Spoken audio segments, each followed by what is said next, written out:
Before there was sky, before there was sea, before even the memory of time, there was only chaos.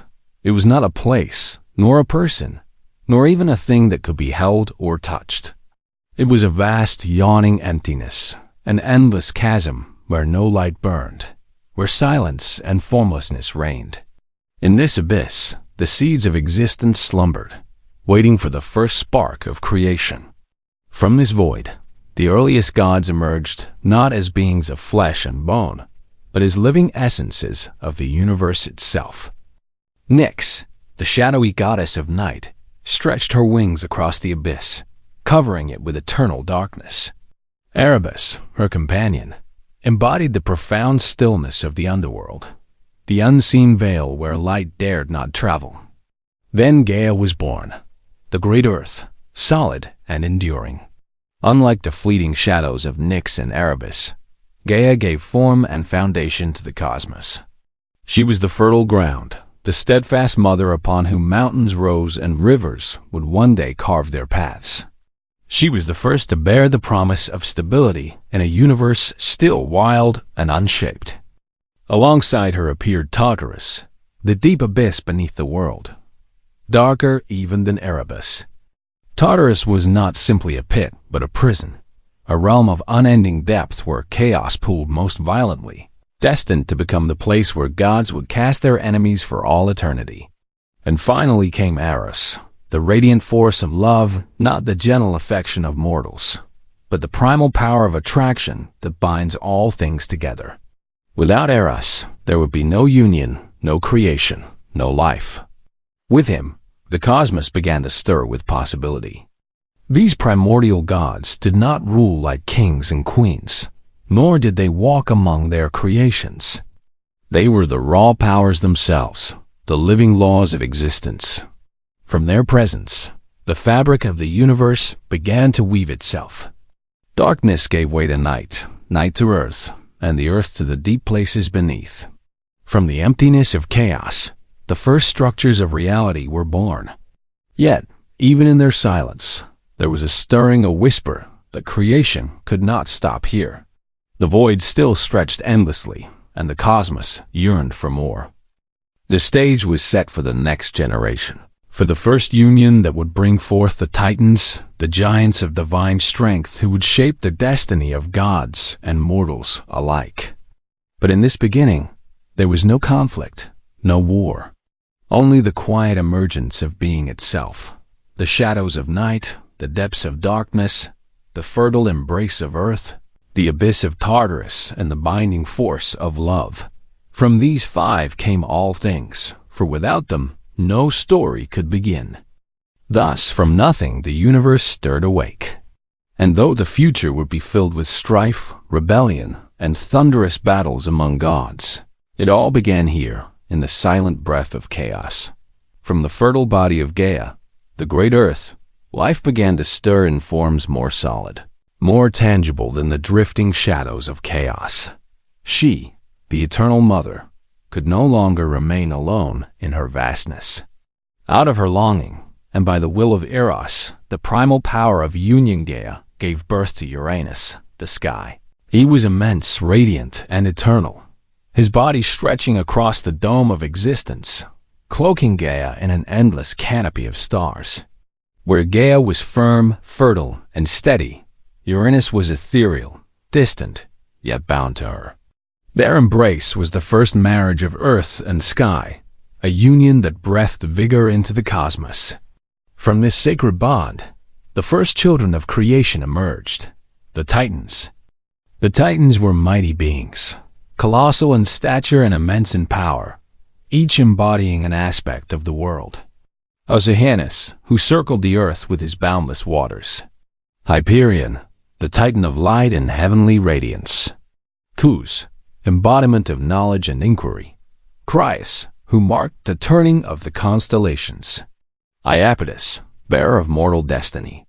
And Cronus, the youngest and most cunning of them all. Alongside them were their sisters. Dea, radiant with brilliance. Rhea, nurturing and fertile. Themis, who embodied divine law and order. Mnemosyne, memory and time. Phoebe, shining intellect, and Tethys, the nourishing waters of the world. Yet Gaia and Uranus bore more than Titans. From their union came monstrous beings whom Uranus despised and feared. The first were the Cyclopes, towering smiths with a single blazing eye in the center of their foreheads. They were masters of fire and craft, destined one day to forge weapons that would shake heaven itself. Then came the Hecatonchias giants, with 100 hands and 50 heads, embodiments of overwhelming power and chaos itself. Uranus, horrified by these children, looked upon them not with love but with terror. Though they were his offspring, he feared their strength, their raw, untamed might. Driven by dread, Uranus forced them back into Gaia's depths, imprisoning them within her very womb. The earth groaned with agony, for her children, born from her essence, were shackled in darkness. Her body ached, her soul raged, and resentment began to fester in the heart of the mother. Gaia, burdened by both sorrow and wrath, could not bear the cruelty of Uranus. She endured his weight as he pressed down upon her endlessly, denying their children the freedom to walk upon her surface. With each day, her anger swelled, as if mountains themselves trembled with her pain. She resolved that Uranus, though mighty, could not remain unchallenged. The cosmos could not grow under his tyranny. In secret, Gaia conceived a plan of rebellion. From her own body, she forged a weapon, a great sickle of unyielding adamant, sharp enough to sever the bonds of even the heavens. But a weapon alone was not enough. She needed one brave enough to wield it against their father. One by one, Gaia turned to her children, the Titans, and whispered her scheme. Fear silenced them. None dared to rise against the sky, whose vastness enveloped all. None, except one. Cronus, the youngest, sharp of mind and relentless of spirit, stepped forward. With eyes burning like flint, he promised his mother that he would free her from Uranus's oppression. Thus, a seed of rebellion was sown in the silent darkness of the cosmos. The children of earth and sky, born of love, would soon become the instruments of blood and strife. The stage was set for the first cosmic betrayal, the downfall of Uranus, whose tyranny had turned creation into chains. The nights stretched long, heavy with Gaia's suffering, as Uranus pressed his weight upon her, smothering the cries of their imprisoned children. But in the shadows of the cosmos, Cronus waited, clutching the sickle of adamant his mother had given him. The moment of rebellion had come. When Uranus descended once more to lie upon Gaia, Cronus emerged from hiding. With a heart cold as stone and resolve sharper than his blade, he struck. The sickle flashed in the darkness, severing the bond between earth and sky. Uranus roared, a cry that shook the fabric of creation as his blood rained down upon the earth. From that divine blood, strange and terrible beings came forth. The Erinyes, the Furies of vengeance, who would haunt all who spilled kindred blood. From the drops that struck the soil rose the mighty giants, destined to challenge gods in future wars. From the foam of the sea, mingled with Uranus's essence, Aphrodite was born, the goddess of love and beauty, a divine force that would entwine gods and mortals alike in passion and desire. Uranus, shattered but not destroyed, retreated into the heavens, his power broken, his reign ended. The sky no longer held dominion over the earth. The Titans were free, and Cronus, triumphant, claimed his father's throne. He was hailed as the ruler of the cosmos, lord over gods and mortals yet unborn. Yet even in his downfall, Uranus's voice thundered with prophecy. He cursed his son, declaring that Cronus too would one day fall to the hand of his own child, just as he had fallen to his. It was the unbroken chain of fate, a law as ancient as chaos itself. Every ruler would be undone by the next generation. Cronus, though triumphant, was haunted by these words. He held the sickle, still wet with the remnants of his father's power, and a shadow fell across his reign. Though the Titans rejoiced and Gaia breathed easier, The seeds of fear had already been sown in Cronus's heart. He vowed he would never allow his children to rise against him, no matter the cost. The cosmos, however, stirred with restless energy. Creation did not end with Cronus's victory. The wheel of destiny turned unceasingly, and the next chapter of divine history was already being written in secret. Cronus reigned supreme, his sickle of adamant a reminder of both his victory and the curse that haunted him. The Titans ruled beside him, their voices echoing across the newborn world. For a time, there was harmony. Rivers flowed from Oceanus, light streamed from Hyperion, and the seasons turned under Themis's law. Yet within the heart of Cronus, fear gnawed ceaselessly. His father's prophecy echoed like a curse. One of his own children would rise to overthrow him. Cronus took Rhea, his sister, as his queen. She was gentle yet powerful, the fertile mother destined to bear the next generation of gods. One by one, she brought forth divine children: Hestia, guardian of the sacred flame; Demeter, goddess of grain and harvest; Hera, radiant queen of heaven; Hades, ruler of hidden wealth beneath the earth; and Poseidon, lord of the untamed sea. Each child, born of divine blood, carried within them immense power. But Cronus did not see them as heirs, he saw them as threats. When each infant first wailed upon Gaia's surface, Cronus seized them, and in his terror, swallowed them whole. His children lived imprisoned in his belly, their cries muffled, their sparks of life trapped within the devourer. He imagined himself safe from betrayal, safe from the prophecy. Rhea, however, wept bitter tears. Her heart ached with every child torn from her arms. She mourned not only for their loss, but for the cruelty of her husband, who had turned fatherhood into consumption. When her sixth child was to be born, she could no longer endure the endless cycle of grief.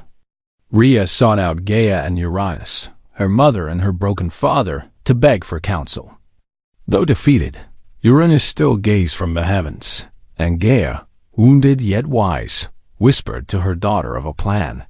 They urged Rhea to save this child, for he was destined to bring change, to fulfill the prophecy that Cronus feared above all else.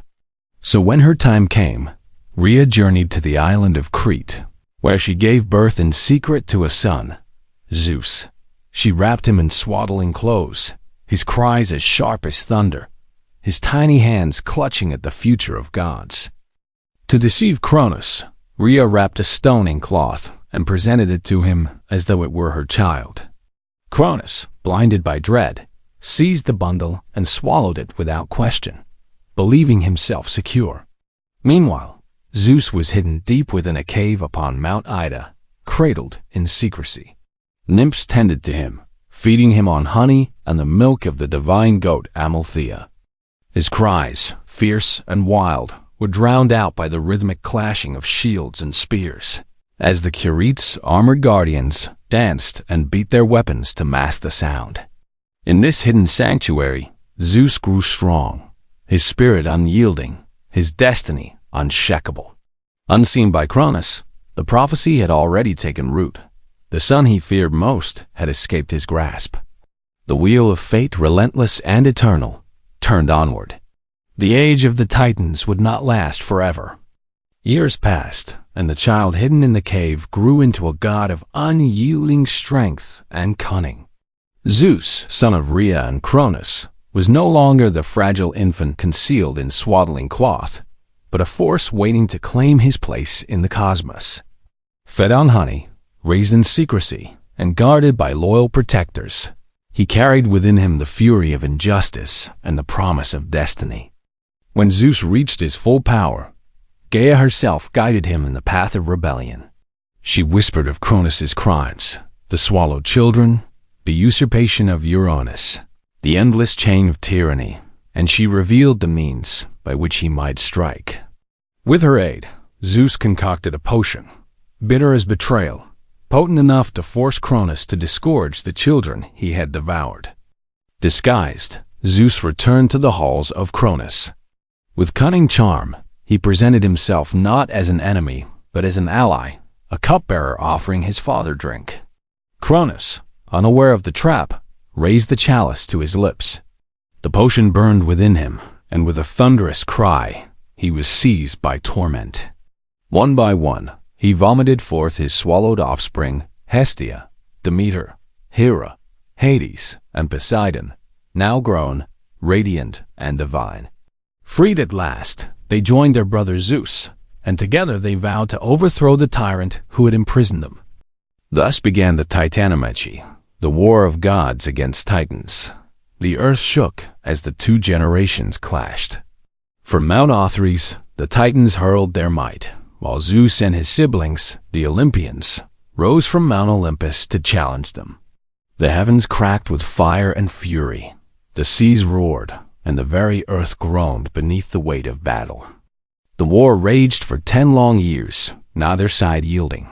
But Zeus had allies beyond his siblings. He descended into the depths of Tartarus, where the Cyclopes and Hecatonchires lay imprisoned, bound by the chains of Uranus. With thunder in his voice, Zeus freed them, promising vengeance and freedom. The Cyclopes, grateful, forged for him weapons of unimaginable power. The thunderbolt, the lightning, the crackling storm that would become his eternal emblem. To Hades they gave the helm of darkness, to Poseidon the mighty trident, each weapon a key to dominion. Armed with these gifts, the Olympians turned the tide. Zeus hurled his thunderbolts, splitting mountains and scorching the sky. Poseidon struck the seas, raising storms that swallowed the Titans' strongholds. Hades cloaked himself in shadow, striking unseen. And the Hecatonchires, with their 100 hands, rained stones like avalanches upon the enemy, shaking the very bones of the earth. Cronus and his siblings, mighty though they were, faltered beneath the storm. One by one, the Titans fell, until at last Cronus himself was struck down, his sickle broken, his reign ended.